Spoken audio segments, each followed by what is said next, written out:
Meghan Markle has now apologised to the Court of Appeal for forgetting that she authorised an aide to brief the writers of a controversial biography about her and husband Prince Harry.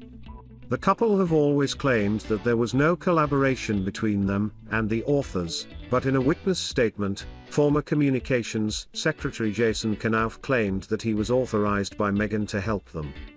This has brought the credibility of the Duchess to the spotlight. Jeremy Vine panelist Cristo Foufas discusses how Meghan Markle and Prince Harry are allegedly losing their credibility day after day. He claimed, "Now we're thinking, hang on, the story of the racist royal. Was that not true either? But this is what happens, everything gets called into question. Their credibility goes day after day, and I'm sorry, it is actually reasonable to call into question." He asked, who was behind the move to the States. Call into question aspects of the relationship. They are members, or they were members of the royal family.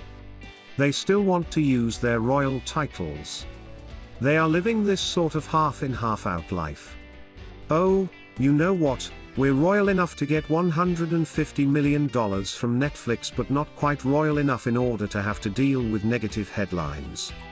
Journalist Jemma Forte added, "Harry has his own mind. That's what I'm trying to say. You are right, but then it makes me question further the role of a royal family and having princes and princesses in this century going forward." The court also heard that Meghan Markle's letter to her father was written with public consumption in mind as a possibility. Camilla grabs spotlight from Meghan and Harry with poignant Remembrance outing. Kate Middleton will be weighed by the Queen before Christmas as per tradition, says expert. Prince Harry jokes about living the American dream after noting a lot has changed. The Duchess of Sussex speculated that referring to her estranged father as Daddy in a letter to him would pull at the heartstrings in the unfortunate event that it was leaked, the court heard. Meghan Markle's representative Justin Rushbrook, QC, described the case as very straightforward and said her human rights were triply engaged by the publication of part of the letter. Mr. Rushbrook said, "This was a letter of which extensive contents, about half of it, were first published by the defendant without the consent of the complainant, or even notification."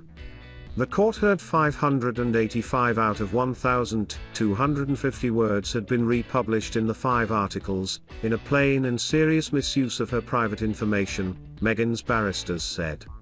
In her written evidence to the Court of Appeal, Meghan denied she thought it likely that her father would leak the letter, but merely recognized that this was a possibility.